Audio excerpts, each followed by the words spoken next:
नमस्कार दोस्तों, आपका स्वागत है हमारे YouTube चैनल ओम ज्ञान में। आज मैं आपको बृहस्पति देव की पूजा कथा और व्रत विधि के बारे में बताऊंगी। बृहस्पति या गुरु को बुद्धि और शिक्षा का देवता माना जाता है। गुरुवार को बृहस्पति देव की पूजा करने से धन, विद्या, पुत्र व अन्य मनोवांछित फल की प्राप्ति होती है। गुरुवार को भगवान बृहस्पति की पूजा का विधान है। इस पूजा से परिवार में सुख शांति रहती है। जल्द विवाह के लिए भी गुरुवार का व्रत किया जाता है। गुरुवार व्रत की विधि। गुरुवार की पूजा विधि विधान के अनुसार की जानी चाहिए। व्रत वाले दिन सुबह उठकर बृहस्पति देव का पूजन करना चाहिए। बृहस्पति देव का पूजन पीली वस्तुएं, पीले फूल, चने की दाल, मुनक्का, पीली मिठाई, पीले चावल और हल्दी चढ़ाकर किया जाता है। इस व्रत में केले के पेड़ की पूजा की जाती है। कथा और पूजन के समय मन, कर्म और वचन से शुद्ध होकर मनोकामना पूर्ति के लिए बृहस्पति देव से प्रार्थना करनी चाहिए। गुरुवार व्रत की कथा। प्राचीन काल की बात है। किसी राज्य में एक बड़ा प्रतापी और दानी राजा राज करता था। वह प्रत्येक गुरुवार को व्रत रखता एवं भूखे और गरीबों को दान देकर पुण्य प्राप्त करता था। परंतु यह बात उसकी रानी को अच्छी नहीं लगती थी। वह न तो व्रत करती थी, न ही किसी को एक भी पैसा दान में देती और राजा को भी ऐसा करने से मना करती थी। एक समय की बात है। राजा शिकार खेलने के लिए वन में चले गए थे। घर पर रानी और दासी थी। उसी समय गुरु बृहस्पति देव साधु का रूप धारण कर राजा के दरवाजे पर भिक्षा मांगने आए। साधु ने जब रानी से भिक्षा मांगी तो वह कहने लगी, हे साधु महाराज, मैं इस दान और पुण्य से तंग आ गई हूँ। आप कोई ऐसा उपाय बताएं जिससे कि सारा धन नष्ट हो जाए और मैं आराम से रह सकूं। बृहस्पति देव ने कहा, हे देवी, तुम बड़ी विचित्र हो। संतान और धन से कोई दुखी होता है। अगर अधिक धन है तो इसे शुभ कार्य में लगाओ। कुंवारी कन्याओं का विवाह कराओ, विद्यालय और बाग बगीचे का निर्माण कराओ, जिससे तुम्हारे दोनों लोग सुधरें। परंतु साधु की इन बातों से रानी को खुशी नहीं हुई। उसने कहा कि मुझे ऐसे धन की आवश्यकता नहीं है जिसे मैं दान दूं और जिसे संभालने में मेरा सारा समय नष्ट हो जाए।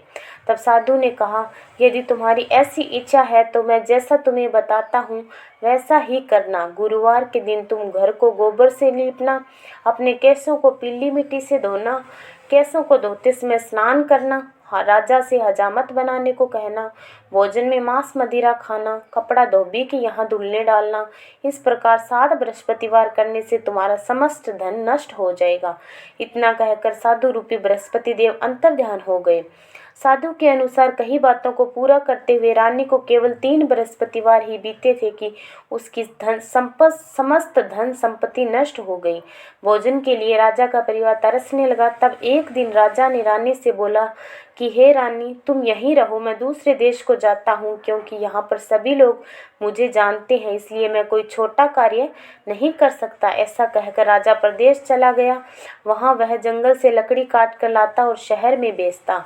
इस तरह वह अपना जीवन व्यतीत करने लगा। इधर राजा के प्रदेश जाते ही रानी और दासी दुखी रहने लगी। एक बार जब रानी और दासी को 7 दिन तक बिना भोजन के रहना पड़ा तो रानी ने अपनी दासी से कहा, हे दासी, पास ही के नगर में मेरी बहन रहती है। वह बड़ी धनवान है, तो उसके पास जा और कुछ ले आ ताकि थोड़ी बहुत गुजर बसर हो जाए। दासी रानी की बहन के पास गई। उस दिन गुरुवार था और रानी की बहन उस समय बृहस्पतिवार की व्रत की कथा सुन रही थी। दासी ने रानी की बहन को अपनी रानी का संदेश दिया, लेकिन रानी की बड़ी बहन ने कोई उत्तर नहीं दिया। जब दासी को रानी की बहन से कोई उत्तर नहीं मिला तो वह बहुत दुखी हुई और उसे क्रोध भी आया। दासी ने वापस आकर रानी को सारी बात बता दी। सुनकर रानी ने अपने भाग्य को कोसा। उधर रानी की बहन ने सोचा कि मेरी बहन की दासी आई थी, परंतु मैं उससे नहीं बोली, इससे वह बहुत दुखी हुई होगी। कथा सुनकर और पूजन समाप्त करके वह अपनी बहन के घर आई और कहने लगी, हे बहन, मैं बृहस्पतिवार का व्रत कर रही थी। तुम्हारी दासी मेरे घर आई थी, परंतु जब तक कथा होती है तब तक न तो उठते हैं और न ही बोलते हैं, इसलिए मैं नहीं बोली। कहो दासी, क्यों गई थी?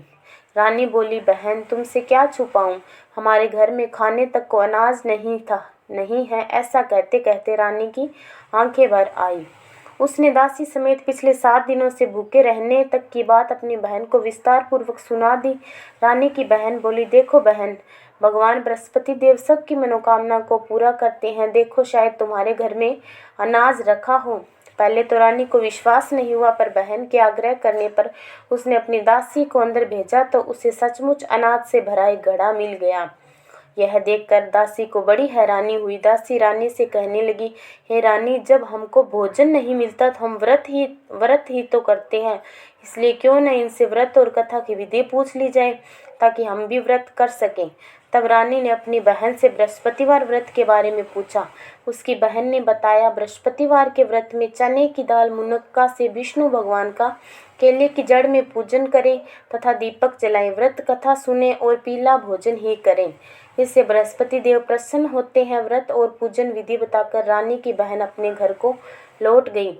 7 दिन के बाद जब गुरुवार आया तो रानी और दासी ने व्रत रखा। घुड़साल में जाकर चना और गुड़ ले आई, फिर उससे केले की जड़ तथा विष्णु भगवान का पूजन किया। अब पीला भोजन कहाँ से लाए? इस बात को लेकर दोनों बहुत दुखी थी। चूंकि उन्होंने व्रत रखा था, इसलिए बृहस्पति देव उनसे प्रसन्न थे। इसलिए वे एक साधारण व्यक्ति का रूप धारण कर 2 थालों में सुंदर पीला भोजन दासी को दे गए। भोजन पाकर दासी प्रसन्न हुई और फिर रानी के साथ मिलकर भोजन ग्रहण किया। उसके बाद वे सभी गुरुवार को व्रत और पूजन करने लगी। बृहस्पति भगवान की कृपा से उनके पास फिर से धन संपत्ति आ गई, परंतु रानी फिर से पहले की तरह आलस्य करने लगी। तब दासी बोली, देखो रानी, तुम पहले भी इस प्रकार आलस्य करती थी, तुम्हें धन रखने में कष्ट होता था, इस कारण सभी धन नष्ट हो गया।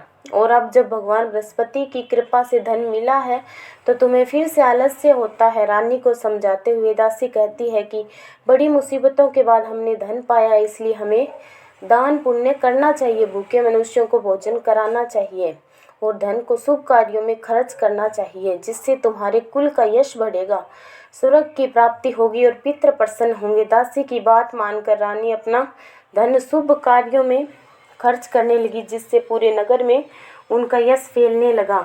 बृहस्पतिवार व्रत के कथा के बाद श्रद्धा के साथ आरती की जानी चाहिए। इसके बाद प्रसाद बांटकर उसे ग्रहण किया जाना चाहिए। जय बृहस्पति देव। धन्यवाद।